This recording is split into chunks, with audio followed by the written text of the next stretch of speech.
말씀의 제목은 하나님이 말씀하시는 형통.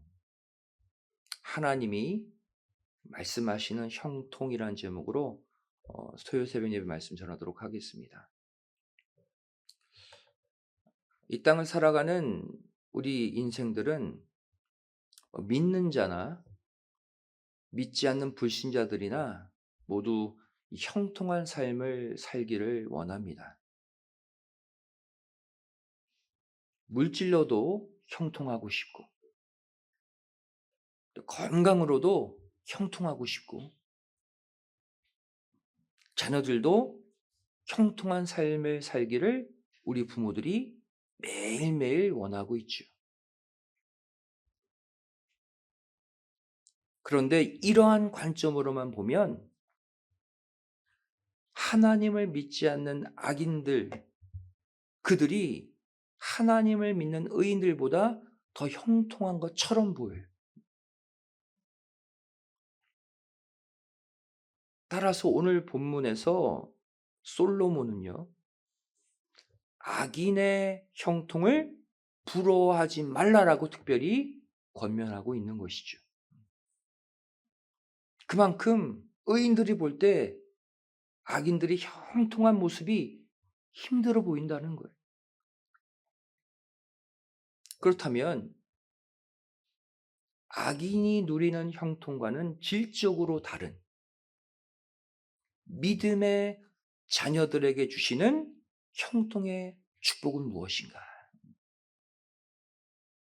이 시간 하나님이 말씀하시고 하나님이 여기시는 형통의 의미를 살펴보길 원합니다. 첫 번째, 하나님이 말씀하시는 형통은 고난을 통한 형통입니다. 고난을 통한 형통. 이 땅의 사람들은 어떠한 고난이나 어떠한 대가를 지불하지 않고 그냥 잘 되는 것만을 형통이라고 말합니다. 하지만 하나님이 말씀하시는 형통은 달라요. 하나님이 말씀하시는 형통은 일정한 고난과 연단의 기간을 거쳐서 성숙한 신앙이 되어가는 전 과정을 포함하고 있는 형통입니다.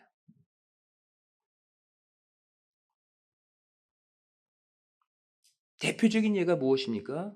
성경에 기록된 요셉이 누린 형통의 복이죠.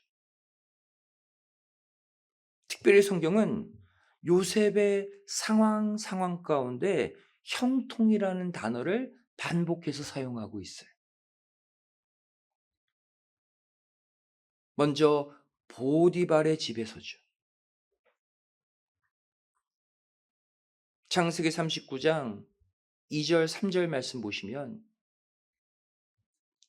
여호와께서 요셉과 함께 하심으로 그가 형통한 자가 되어 그 주인 애굽 사람의 집에 있으니 그 주인이 여호와께서 그와 함께 하심을 보며 또 여호와께서 그의 범사에 형통케 하심을 보았더라. 형통 계속적으로 사용되고 있죠. 근데 이 상황이 어떤 상황입니까? 요셉이 형들에 의해서 억울하게 애굽의 종으로 팔려간 상태예요. 그런데 성경은 이 상황을 가리켜서 요셉의 범사의 형통이었더라라고 표현하고 있어요.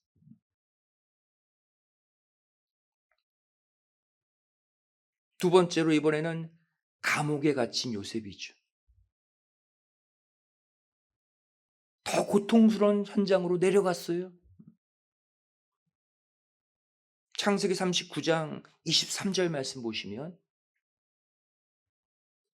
전옥은 그의 손에 맡긴 것을 무엇이든지 돌아보지 아니하였으니 이는 여호와께서 요셉과 함께 하심이라.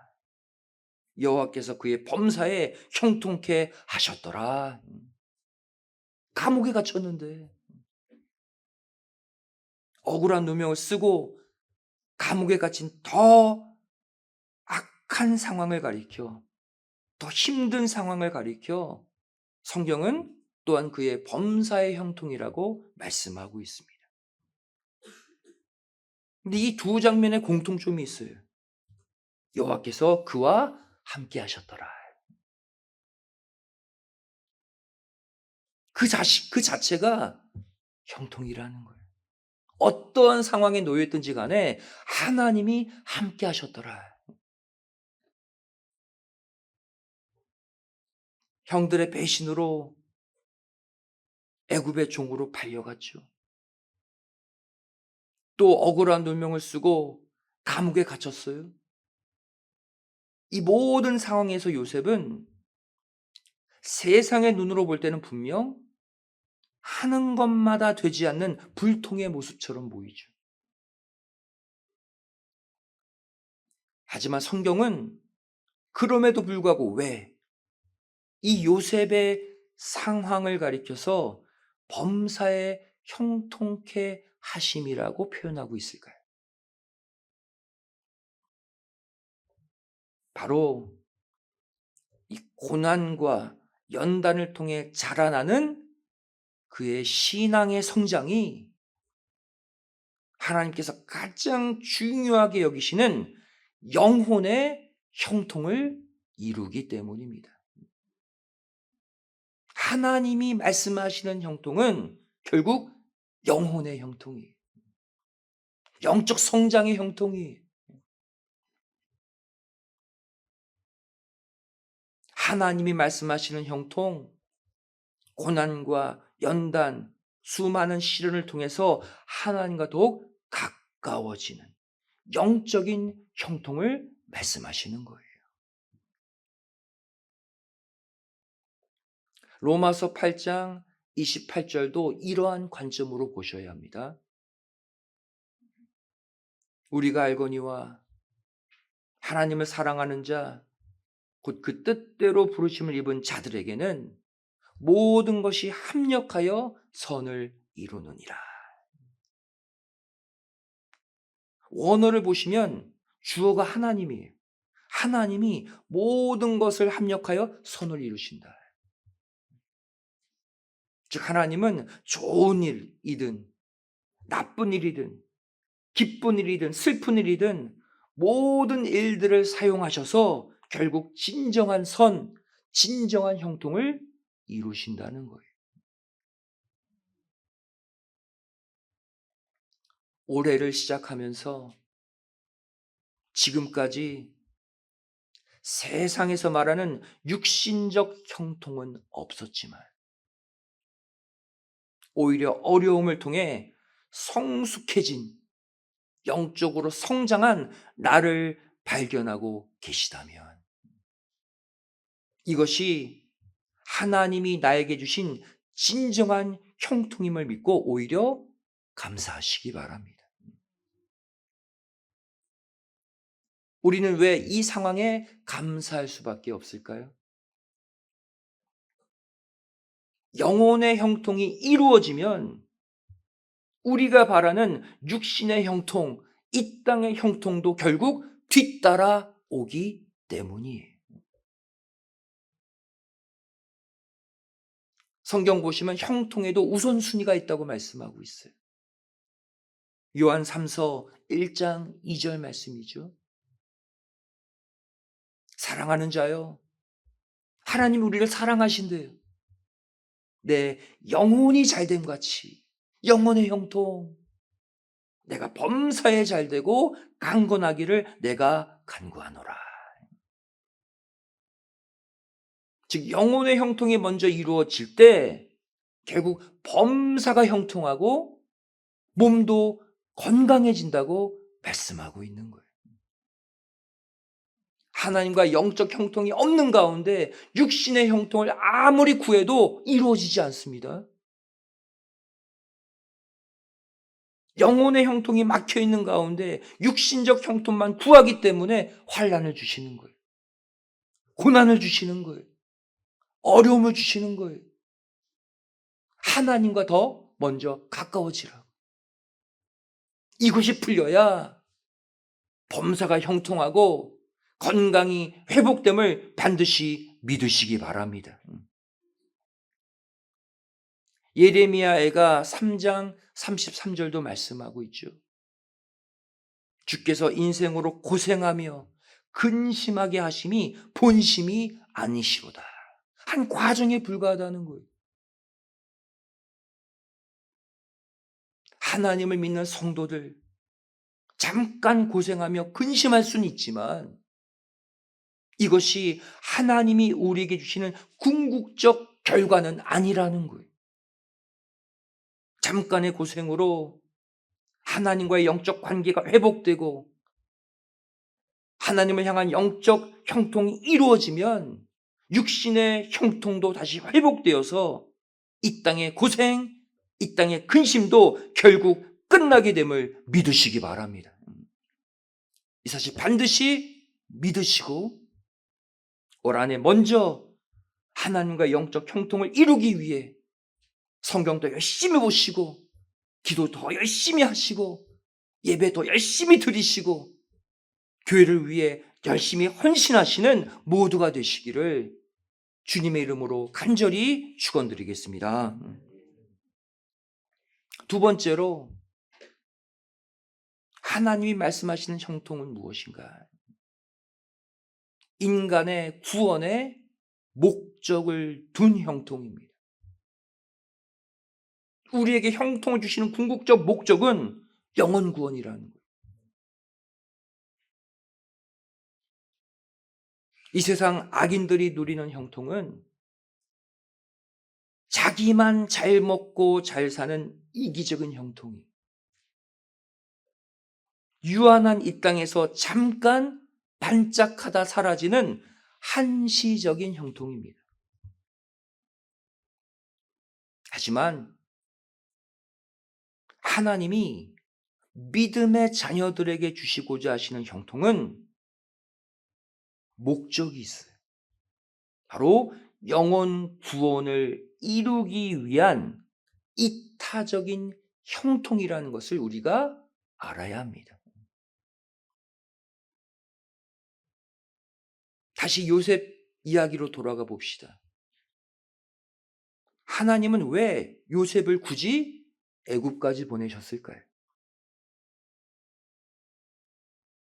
하나님은 왜 요셉을 왕의 죄수들이 있는 감옥에 갇히게 하셨을까요? 목적이 있었기 때문이에요. 바로 요셉을 애굽의 국무총리로 만드셔서 전 세계 사람들을 구원하시고자 하셨기 때문이에요. 만일 요셉이 애굽의 종으로 팔려가서 술 맡은 관원장과 함께 옥에 갇혀서 그의 꿈을 해석해주고 더 나아가 바로 왕의 꿈까지 해석해주지 않았다면 그는 애굽의 국무총리가 되지 못했겠죠.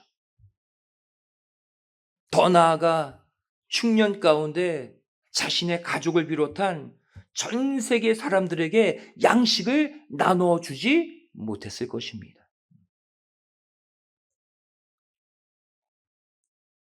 창세기 45장 5절 말씀 보시면 요셉은 자신에게 고난 가운데 주신 형통의 목적을 이렇게 밝히고 있어요. 당신들이 나를 이곳에 팔았으므로 근심하지 마소서, 한탄하지 마소서. 하나님이 생명을 구원하시려고 나를 당신들 앞서 보내셨나이다. 영혼 구원을 위해 나에게 이 형통을 줬다는 거예요. 또 창세기 45장 7절, 8절 말씀 보시면 하나님이 큰 구원으로 당신들의 생명을 보존하고 당신들의 후손을 세상에 두시려고 나를 당신들 앞서 보내셨나니 그런즉 나를 이리로 보낸 자는 당신들이 아니요 하나님이시라. 겉으로 볼 때는 당신들이 나를 애굽의 종으로 팔았지만 하나님의 계획이었다. 하나님이 나를 이곳에 보내셨다는 거예요. 여러분, 하나님께서 우리의 삶에 형통의 축복을 주시는 궁극적인 목적도 똑같습니다. 나만 잘 먹고 나만 잘 살고 내 자녀만 잘 먹이는 그것을 위한 형통이 아니라 나를 통해 남도 살리기 위한 형통이요, 나를 통해 하나님의 영광을 드러내기 위한 형통임을 반드시 믿으시기 바랍니다. 이제부터 각자가 추구하는 형통의 목적을 분명히 하세요. 내 자신의 유익, 내 가정의 편안함이 아닌 영혼 구원의 그 형통의 목적을 두시기 바랍니다. 그렇게 되기만 하면 하나님은요, 우리가 더 많은 영혼들을 살릴 수 있도록 더 많은 물질의 축복도 주시고, 더 많은 건강의 축복도 주시고, 더 많은 자녀의 축복도 허락해 주심을 믿으시기 바랍니다. 복 받는 비결 간단해요. 하나님의 마음을 터치하는 그런 목적을 구하시면 되는 거예요. 이번 2월 7일 세미나 때까지 여러분, 내 자신의 유익이 아닌 영혼 구원을 위해 사시기 바랍니다. 하나님이 원하시는 뜻이잖아요. 생명의 영식을 나눠주는 이번 세미나에 주변 사람들을 다 초청하세요. 여태까지 우리가 수많은 세미나를 했지만 솔직히 신문 광고 보고 온 사람들이 더 많아요. 우리가 데려온 사람보다. 하나님 앞에 죄송하지 않습니까? 결국 요셉이 죄 없이 당한 고난을 이겨내고 주변 나라를 기근에서 구원한 모습은 훗날 죄 없으신 예수님께서 십자가에 달리는 극심한 고난을 통해 전 인류를 구원하실 메시아의 사역을 예표하고 있습니다. 올 한 해 요셉과 같이 고난을 통한 형통의 주인공들이 다 되셔서 주님의 구원 사역을 예표하고 증거하는 가치 있는 삶, 생명의 삶을 꼭 살아가시기를 주님의 이름으로 간절히 축원드리겠습니다.